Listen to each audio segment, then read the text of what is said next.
In this revision video, we're going to be looking at secondary storage. So what does Cambridge say we need to know about secondary storage? Well, it's quite simple what they say. They just say you need to understand what is meant by secondary storage.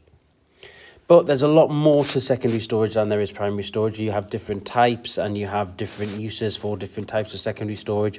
So it's a little bit more complex than just knowing what primary storage is. So let's have a closer look at it. So what is secondary storage and why do we need it? Let's rub this bit out here.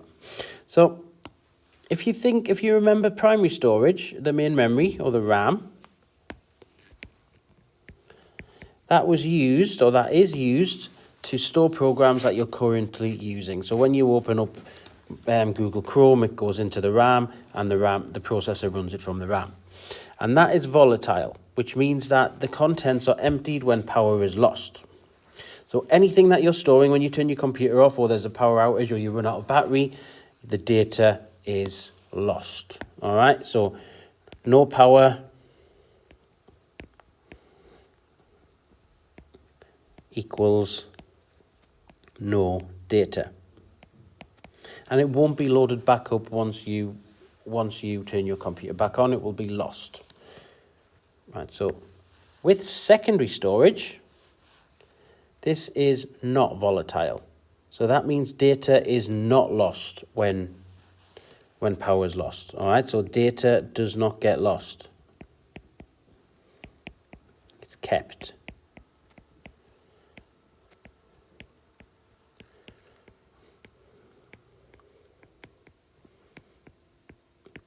So this means that it's an ideal type of storage to store your programs that you want to use later. So all of your program files are stored in secondary storage. All of your work, when you click the save button, it goes into secondary storage. So you can get it later on, even if you turn your computer off, even if you go on holiday, or you go away for the summer holidays and come back 6 weeks later, you can pick up where you left off. Now, there are a few different examples of this. You have magnetic.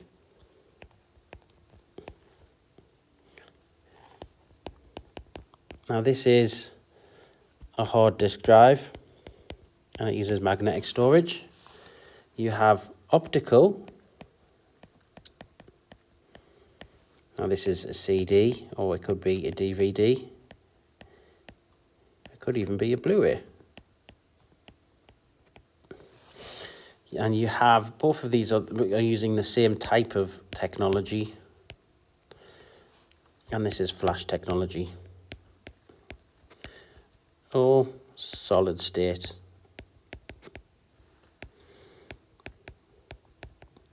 Now you can also get solid state hard drives, which are called SSDs.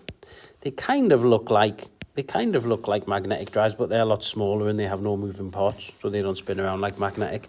But don't worry if you can't remember how these work, because I will be making other videos about that, and we will also discuss them a little bit in this video too. So, memory versus storage. What is the difference? Let's change my color so we can see it better. So first of all, memory, and remember when I say memory, this means RAM.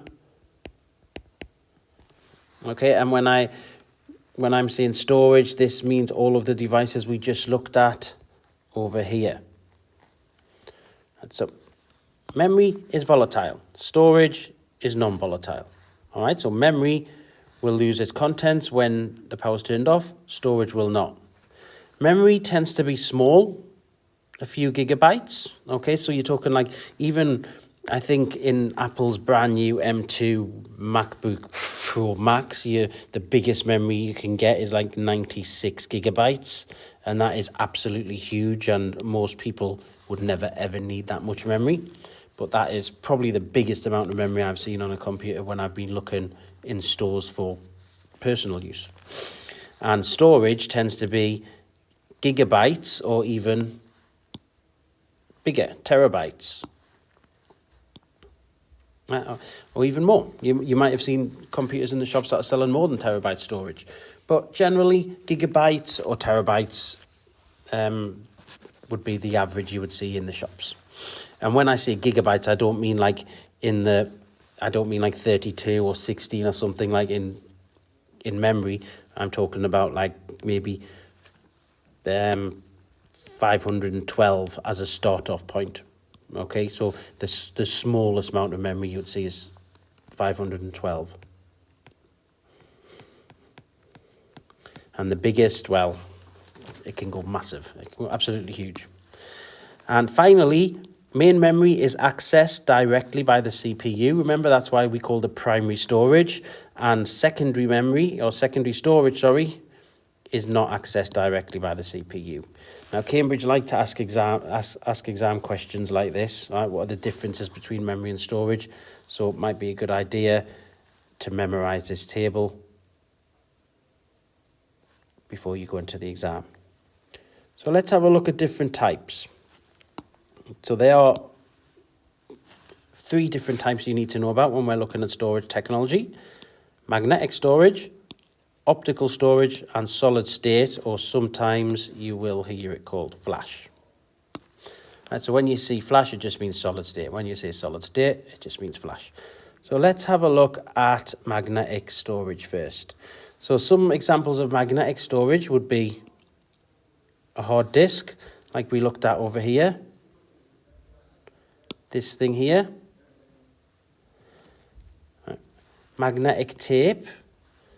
And now this is used as a lot of backup things, and it's kind of just like a reel of tape that goes around a coil, and it just goes around, and then it hooks up into a machine and you read it. Okay? Or the machine reads it, I should say. And finally, a floppy disk. Although floppy disks aren't really used anymore because they are now classed as far too small for modern use. Let's have a look at some advantages and disadvantages then. So advantages, it tends to be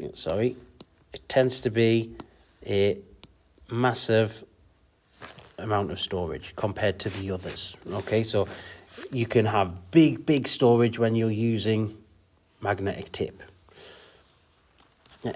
It's the cheapest out of all of the 3 types of storage we're looking at, and you can store data on it for a long period of time. Disadvantages: if your data is kept anywhere near a magnetic field, it can corrupt and damage it. That's a disadvantage. It's not as portable as other types of storage. Basically, if you have a hard drive like this in your computer, you're not going to be carrying your computer around with you. And if you have a magnetic tape that is kind of stored in big reels like that, you're not going to be carrying that around with you either. So it's not the most portable type of storage. A CD or something like that is much easier to carry around, or pen drive. Hard disks have mechanical moving parts. This means that they can wear away and they can get hot. So when they move, they can get hot and they can wear away, which means they could break over time. And finally, it's slower, which is a big one. Yep. Say if something's too slow in computing, that is a massive disadvantage, even if it is very cheap. All right, so slow is one of the biggest drawbacks of magnetic drives. Let's have a look at optical storage. So optical storage, we're talking about CDs, we're talking about DVDs, we're talking about Blu-ray discs. Now, the way these work is basically, and we'll be talking about all 3 of these storage devices in more detail in later videos. I'll just hit on them really quickly here. A laser beam burns tiny little dark pits into the surface of the disc. All right, now, if a pit is present, it can be represented by a 1. If there is no pit present, it can be represented by a 0 when it's read by the computer. But we'll go into optical storage and how it works in more detail in another video. Some advantages. It's very portable. Right? It's very small. You can stick it in, you can carry it around with you. You can put it in your bag. It's not going to fit in your pocket, but it's portable. You can carry it around. It's very light. It's inexpensive when you have a small amount of data. So when it's not a massive amount of data, it is cheap. And when I say not a massive amount, I mean like less than around about 10 gigabytes. If you're going over that, it starts to get quite expensive. So it's probably not the best if you've got massive amounts of data. Another advantage is magnetic fields don't harm it. Yeah, completely immune to magnetic fields. It won't harm it whatsoever. Disadvantage, it's not very robust at all. Okay, it's going to get scratched. If you drop it or leave it out and lying on a desk, it's going to get scratched. Can be easily snapped, can be easily broken. It's not robust whatsoever. Not really anyway. It's slower to write than other types of media. When I say other types of media, I'm talking about things like solid state, flash drive. Right? And although it is inexpensive for storing small amounts of data, it can get expensive when you're storing big amounts of data. Right. Solid state drive. So let me make this small so you can see it. Now, this will include flash media, USB memory sticks, solid state drives inside of computers and external solid state drives, and memory cards that you might use in your cameras, the micro SDs and the normal size ones. Now, solid state holds data by using electronic switches. If a switch opens, it can be represented as a 1. If a switch is closed, it can be represented as a 0. Now, we'll go into it in another video more closely how this works and how the switches are turned on and off. Let's have a look at some advantages and disadvantages. It can be very, very portable. It's tiny. If you've got a small memory stick pen drive, it's going to fit in your pocket. You can carry it around all day. You might even forget it's there because it is that portable. It's very robust. Pen drives and solid state drives and things like that, they're really robust. I've washed mine. Left it in my pocket and it's been put in the washing machine, things like that, and it comes out and it's fine. It still works perfectly, and it has the faster access. Okay, so it will read and write information faster than the others. Disadvantages: expensive. All right, they are very expensive compared to the other types of storage media. So if you're holding massive amounts of data, a storage media like magnetic tape would be much more cheaper, and especially if you're just backing things up where speed isn't of the essence, it's perfect. Magnetic tape is, not solid state. And it has a limited number of how many times you can erase or write cycles on it. So if you get to that point, your disk will stop working as well, or might completely stop working. So that is another disadvantage. But it is a lot faster, which is a big advantage. Okay, so let's have a look at what things Cambridge might ask and how can you answer the questions they ask. So in an exam, you're more than likely going to be given a scenario. And it's going to give you a scenario of somebody wants to store something on their computer and they want to use it for this. And you have to come up with what you would use and why. Okay, when you're answering these questions, it's a really good idea to make a comparison between two types of media. Okay, the reason you should do this is because even if you get the media wrong, if you have a good argument, you would pick up some of the marks. Even if you use the wrong type or the type of media that Cambridge weren't thinking about, if you give a good example and a good argument for it and say, I would use a memory stick rather than a DVD because of this, you might still pick up marks for your reasoning, although you might lose the marks for getting the type of storage wrong. Right. So you need to look at these 4 things when you're looking at what should I use and why. So capacity, right? How much data do you want to store?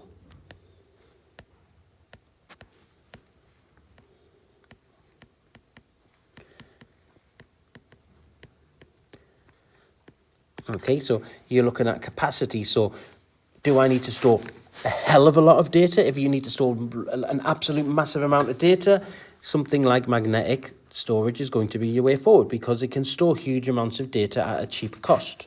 If you only want to store 8 gigabytes of data, something like optical would be better because it's cheap for anything under 10 and it's fast. Speed. So if you're looking at speed, so how fast is it, obviously?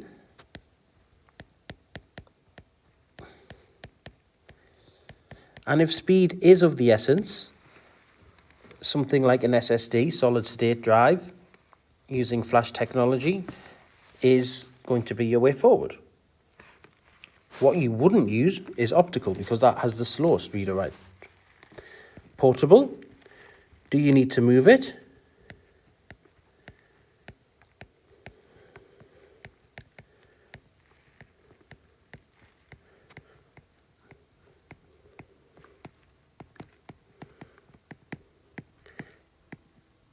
Now, if you do need to move around with it, something like optical or solid state is going to be the way you want to go, because you're not going to want to carry big reels of magnetic tape around or a big magnetic hard drive around with you. And you cannot carry your desktop computer around with you. Durability. This mainly, who will be using it really, and where.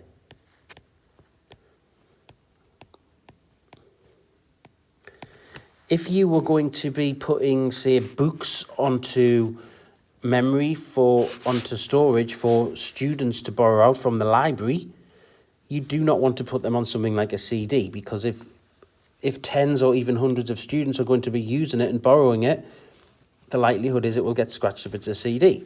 So you want it to be portable and you want it to be durable. So something like flash memory, solid state memory would be ideal for a scenario like that. Reliability. So how long do you want to keep it?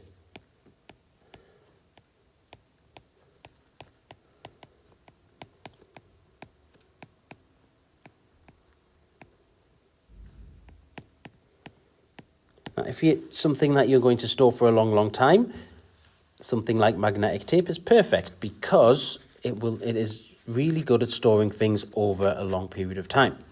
And finally, cost. How much do you want to spend on it?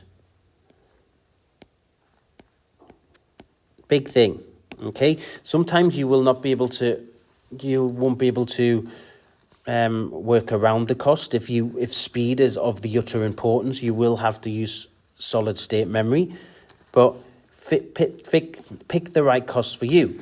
So if speed isn't of the essence, maybe look at magnetic storage, because magnetic storage is cheaper than the rest. And remember, always make a comparison between the two.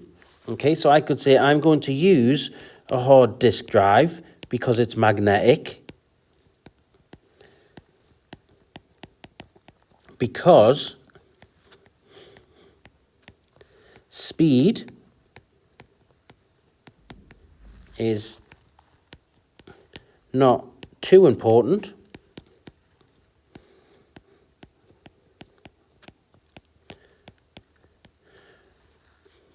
but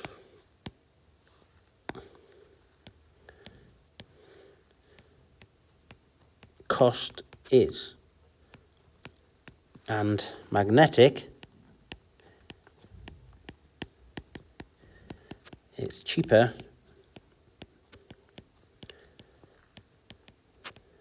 than solid state.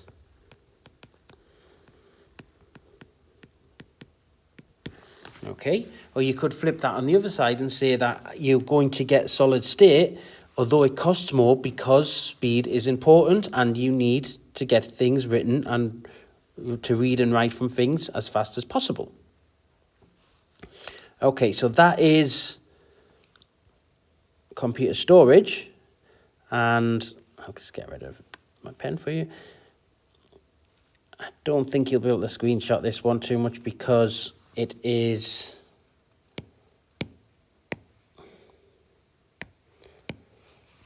because there's quite a lot of information there and it's quite small, but if you can screenshot it and you can see it on your monitor, there it is, ready for you to screenshot that. Okay, I'll see you in the next video.